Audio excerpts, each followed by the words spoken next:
सच में CET crack करना चाहते हो तो 1 चैप्टर 2 एग्जाम। तो दोस्तों इस वीडियो को पूरा का पूरा देखना, क्योंकि मैं हमेशा से अगर मैं स्टडीज वीडियो बनाता हूं तो बच्चों को बहुत बेनिफिट होता है। ऐसा वीडियो यूट्यूब पे आपने नहीं देखा होगा, वैसे वीडियोस में बनाता हूं। यहाँ पे मैं केमिस्ट्री, ये देखो मेरे पीछे फिजिक्स है, देन मैं केमिस्ट्री का भी एग्जांपल लेकर आया हूँ, मैथ का भी लेकर आया हूँ, बायो का भी लेकर आया हूँ। बट उसके पहले आप कमेंट सेक्शन में मुझे ये बताओ कि अगस्त मंथ का जो मैंने आपको रोड मैप दिया था उसके अंदर मैंने कुछ सीईटी के लेसन्स बोले थे, ये कंप्लीट होना चाहिए, ये बोर्ड के होने चाहिए, तो आपने कितना किया, कितना परसेंट टारगेट कंप्लीट किया?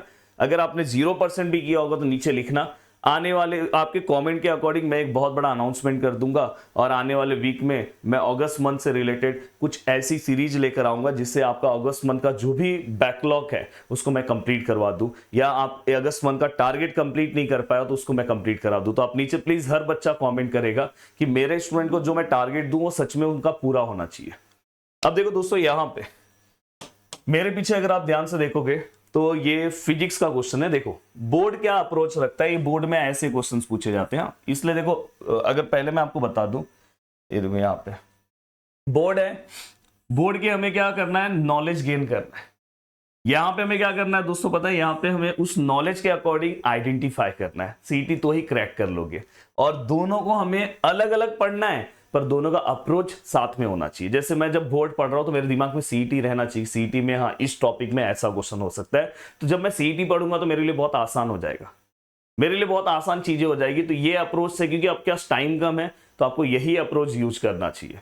अब देखो दोस्तों, मैं यहाँ पे एक बहुत ही अच्छा एग्जाम्पल ले रहा हूं। देखो फिजिक्स का ये एग्जांपल है, ऐसा सेम केमिस्ट्री का, इसलिए पूरा देखना। तो आज से आपका थिंकिंग लेवल चेंज हो जाएगा, और जरूर कमेंट में मुझे अप्रिशिएट करना कि सर मान गया कि आपका जो स्ट्रेटेजी है, मैं देखो मैं जो खुद यूज करता था वही मैं आपको बता रहा हूं, इसलिए आपको बहुत बेनिफिट होता होगा।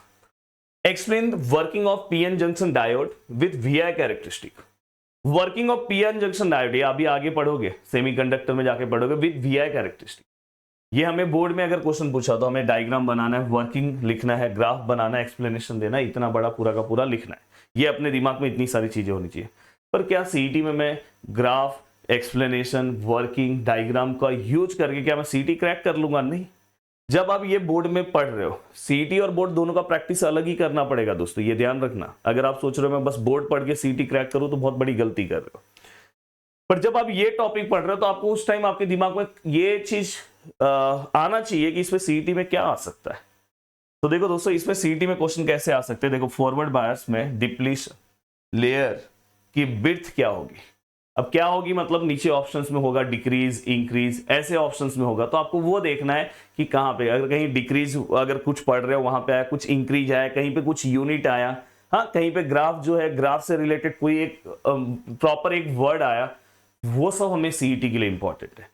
न्यूमेरिकल अगर समझो आप कोई डेरिवेटिव, जैसे ओहम्स लॉ है, अब ओहम्स लॉ या किरचॉफ्स लॉ है, तो उसका न्यूमेरिकल से रिलेटेड क्वेश्चंस पूछ सकते हैं सीईटी के अंदर, तो उसका प्रॉपर हमें पता होना चाहिए। तो ये सब सीईटी, जब आप बोर्ड पढ़ रहे हो तो उस टाइम आपके दिमाग में सीईटी चलना चाहिए। जैसे अभी देखो मैं आपको दिखा रहा हूं, ये देखो मैं बहुत ही अच्छा एग्जांपल लेता हूं। देखो बहुत सारे बच्चे ये सम को इस मेथड से सीईटी में भी सॉल्व करते हैं। अगर आप इस तरह से सीईटी कर रहे हो तो दोस्तों आप बहुत, आपका डायरेक्शन सही नहीं है, आप डायरेक्शन आप प्रॉपर रॉन्ग लेके चल रहे हो। मैं ये वाले को एक स्टेप में ला सकता हूं। ये देखो मेरे स्टूडेंट ये वाले को एक स्टेप में लेकर आते हैं। देखो मैं क्या करता हूं, माइनस, इसको मैं क्या करूंगा, डिफरेंशिएट करूंगा विथ रिस्पेक्ट टू क्या लूंगा दोस्तों, एक्स। एक्स का क्या आएगा दोस्तों 2x, साथ में वाई स्क्वायर ऐसी है। इसको हम क्या करेंगे दोस्तों, differentiate with respect to y. With respect to y लेंगे तो क्या आएगा दोस्तों 2y, साथ में एक्स स्क्वायर ऐसी। अब यहाँ पे अगर हम देखें तो y y cancel, 2 cancel, x x cancel, the answer is -y/x। देख लो आपका इतना बड़ा अप्रोच है ये। पर जब मैं दोनों पढ़ूंगा, इवन बहुत सारे बच्चे यही स्टेप फॉलो कर रहे हैं, पर जो मेरे स्टूडेंट है ये स्टेप फॉलो कर रहे हैं, यही मेरे अंदर, बाकी लोगों से यही मेरे अंदर अलग चीज आपको मिलेगा। आज से हमारा जीडीए महाराष्ट्र एप्लीकेशन पे मैंने बोला है कि मेरा ट्रिग्नोमेट्रिक फंक्शन का एक लेक्चर ऑलरेडी हो गया। ट्यूसडे आज मेरा लेक्चर है, ट्यूसडे, वेडनेसडे, थर्सडे, फ्राइडे लगातार मेरे लेक्चर्स होते हैं। और फिर बोर्ड का भी है, आज 7 बजे बोर्ड है, 8 बजे सीईटी है।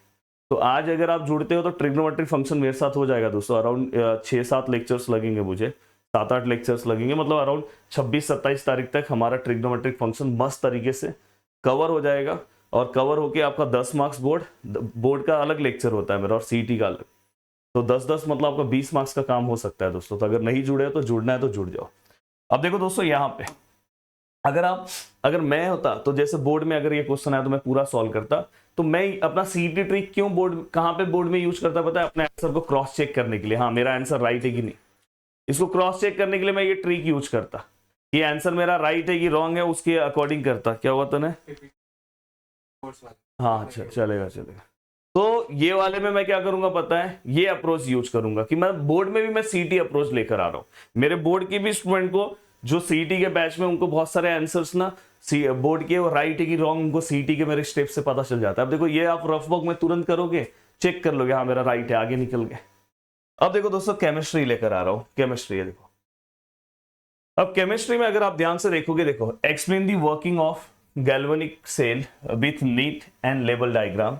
अब देखो स्टूडेंट को क्या क्या आंसर में चाहिए रहता है, स्टूडेंट को क्या करना होगा? सेल का diagram, anode cathode, oxidation reduction, electron flow, ये सब ये पूरा का पूरा पार्ट, मतलब इसमें से समझो 70-80% पार्ट आपको लिखना है। पर सीईटी में जब आप गैल्वेनिक सेल पढ़ रहे हो तो सीईटी के अंदर आपको पता होना चाहिए इसमें क्या क्वेश्चन आ सकता है।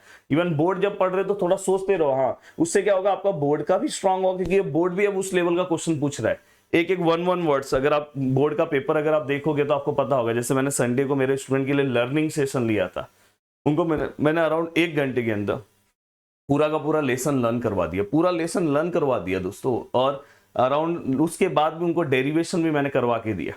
तो डेरिवेशन भी उनको बताया कि 2 स्टेप में आप पूरा डेरिवेशन कर सकते हो। जो मेरे स्टूडेंट है उनको पता होगा, संडे के दिन मैंने लिया था। अभी भी वो ऐप पे लेक्चर होगा। अब देखो सीईटी में क्या आएगा? Galvanic cell oxidation occur at, बस आपको इस तरह से पूछा जाएगा।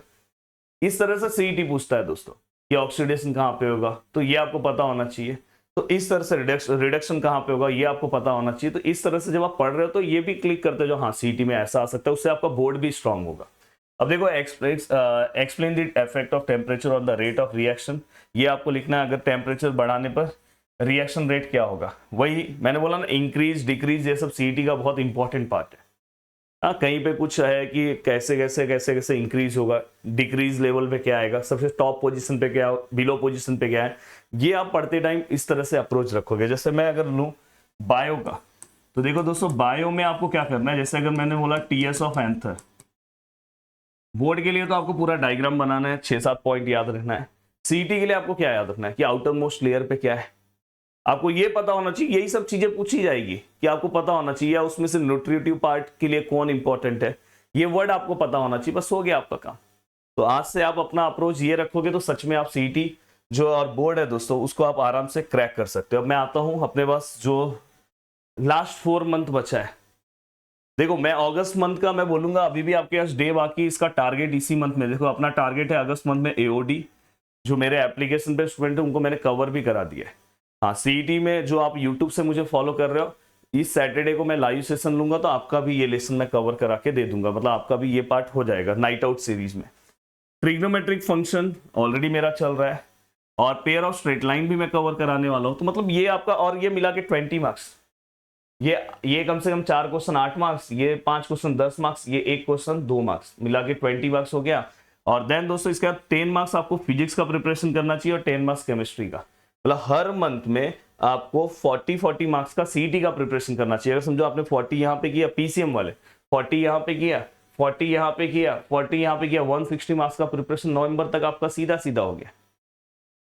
अब यहाँ पे अगर आप ध्यान से देखोगे, देखो यहाँ पे अगर देखो मैंने यहाँ पे इंडेफिनिट इंटीग्रेशन वेक्टर्स और ये रखा है। इसमें अगर समझो 4 क्वेश्चन आ गए, इसमें 5 क्वेश्चन आ गए, 4 और 5 9 क्वेश्चन हो गए, और इसमें 2 क्वेश्चन आ गए 11, मतलब 22 मार्क्स ये हो गया। और आप फिजिक्स और केमिस्ट्री के 10-10 मार्क्स कर लो। सेम यहाँ पे भी लाइन और प्लेन वाला लेसन ले लो, और बाकी का लेके समझो यहाँ पे मैथ का 20 मार्क्स का प्रिपरेशन कर लो, बाकी 10 और 10 कर लो। यहाँ पे भी आप यही करो, पता है 20 मार्क्स का मैथ का प्रिपरेशन लो, 10 और 10 ले लो। अब आप पूरे को ध्यान से देखो कितना हो गया आपका, ये देखो यहाँ पे, और आपने इसके पहले भी तो कुछ पढ़ा है, मिला के आराम से आप 170-80 तक आप प्रिपरेशन कर लो। और फिर इसके बाद आप जब रिवीजन करोगे तो वो प्रिपरेशन आपका 100 हो जाएगा, फिर आप आराम से 200 मार्क्स से अच्छे मार्क्स स्कोर कर सकते हो। तो 4 मंथ आप अगर इस तरह से अगर जाते हो 4 मंथ में, तो आप आराम से 160 मार्क्स तो आप आराम से लेके जा सकते हो इस स्ट्रेटेजी से।